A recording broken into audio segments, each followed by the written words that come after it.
Hola a todos, en esta unidad vamos a aprender cómo montar todos los componentes internos que nos podemos encontrar en un ordenador. Esto es, vamos a partir de cada uno de los componentes por separado y vamos a ver cómo podemos ensamblarlos para tener un PC listo para funcionar. Imagina que trabajas en una tienda de informática o que te has montado por tu cuenta y viene un cliente a encargarte un ordenador a medida. Bien, pues lo primero que harás será hablar con el cliente y ayudarle a elegir los distintos componentes según su presupuesto, sus necesidades y el uso que finalmente vayas a darle al PC. Entre todos estos componentes, lo más seguro es que vayamos a encontrar los siguientes: la caja, la fuente de alimentación, el sistema de refrigeración, el microprocesador, el ventilador y el disipador del microprocesador, la placa base, todo el cableado y la tornillería necesaria, la memoria RAM, el disco duro, una unidad óptica y una tarjeta o varias tarjetas de expansión. Si esto fuera una receta de cocina, podríamos decir que ya hemos conseguido los ingredientes necesarios. Sin embargo, también vamos a necesitar una serie de utensilios o herramientas con los que poder elaborar la receta. Bien, pues igual que para cocinar necesitamos ollas, sartenes, espátulas, etc., para montar un ordenador vamos a necesitar lo siguiente: pasta térmica para unir el disipador al microprocesador, tijeras, alicates de punta fina, guantes antiestáticos, destornilladores, una pulsera antiestática, bridas para atar los cables y una alfombrilla antiestática. El primer componente con el que vamos a trabajar es la caja del ordenador. Debemos comprobar que hemos elegido una caja compatible con la placa base, es decir, que tengan el mismo factor de forma. Y luego ya entran en juego cuestiones más bien estéticas que dependen mucho del presupuesto que tenga el cliente. A continuación, lo que vamos a hacer es colocar la fuente de alimentación.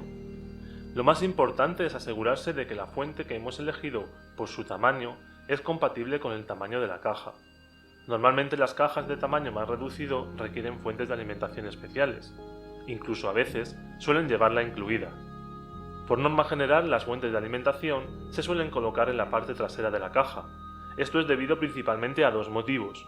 Por un lado, está que precisamente en la fuente de alimentación es donde irá conectado el cable de corriente, y normalmente en los equipos solemos colocar todos los cables en la parte de atrás, para que no nos molesten.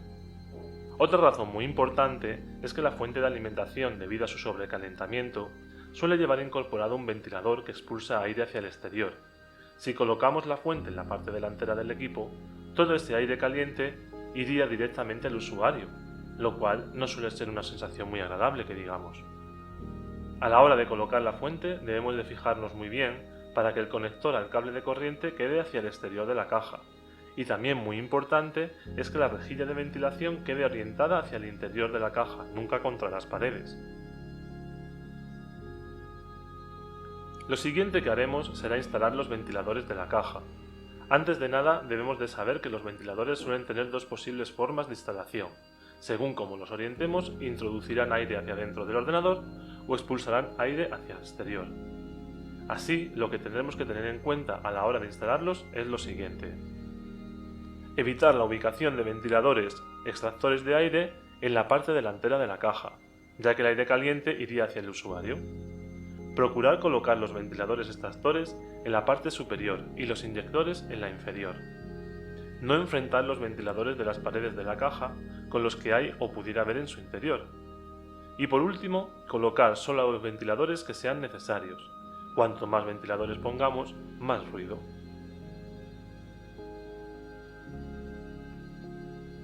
Cada tipo de procesador se corresponde con un socket específico y por tanto puede tener una forma distinta de colocación. Pero por lo general, la mayoría de los procesadores suelen usar un sistema muy similar al que vemos en la diapositiva.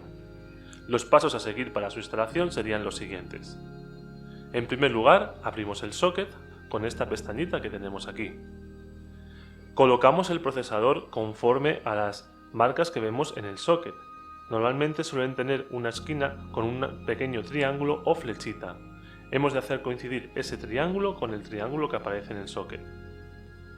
Después asentarlo sobre el socket y bajar la palanca asegurándonos de que queda bien fijado.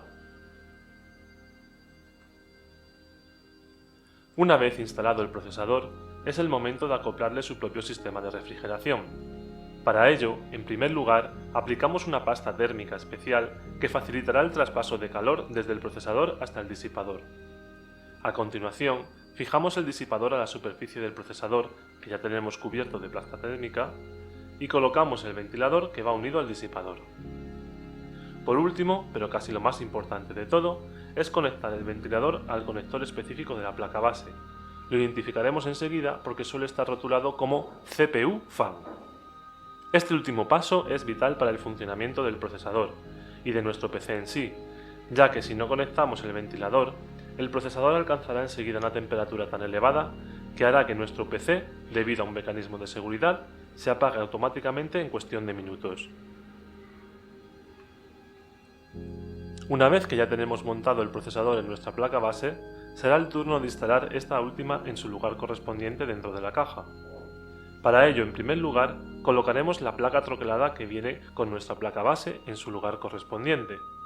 Como podéis ver, las cajas de ordenador suelen tener una de sus paredes laterales completamente abiertas, para poder manipular los componentes, y su pared opuesta está completamente opaca. Bien, pues precisamente ahí es donde tenemos que colocar la placa base.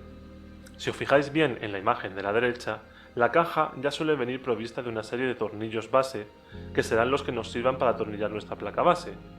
No siempre necesitaremos usar todos estos tornillos, ya que según el modelo de la placa que instalemos, se usarán unos u otros. En caso de que estos tornillos no vengan preinstalados en la caja, deberemos de instalarlos nosotros mismos.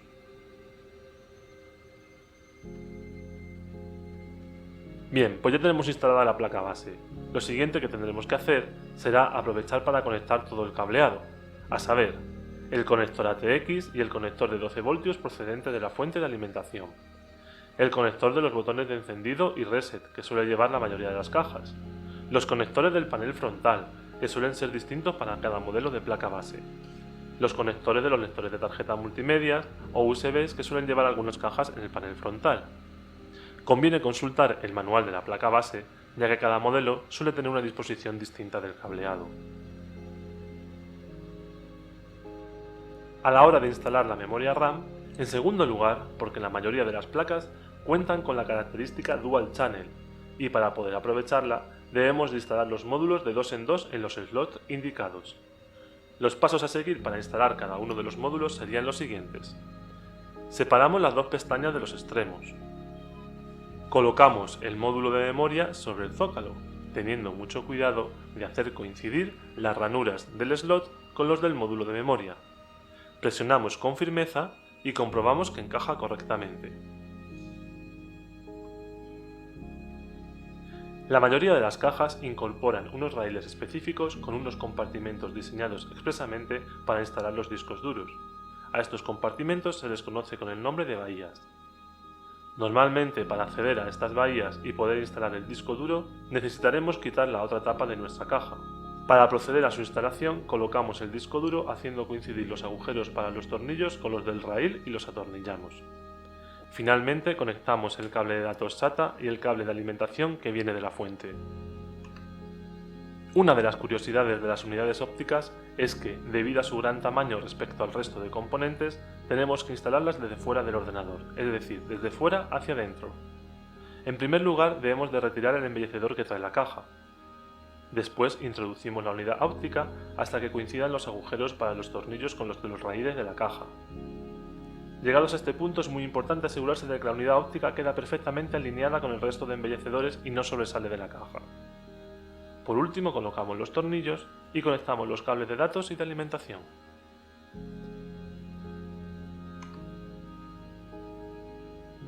Existen multitud de tipos de tarjetas de expansión que a su vez utilizan diversos slots de conexión, AGP, PCI, PCI Express, por lo que lo primerísimo de todo que tenemos que hacer es identificar en qué puerto tenemos que colocar nuestra tarjeta.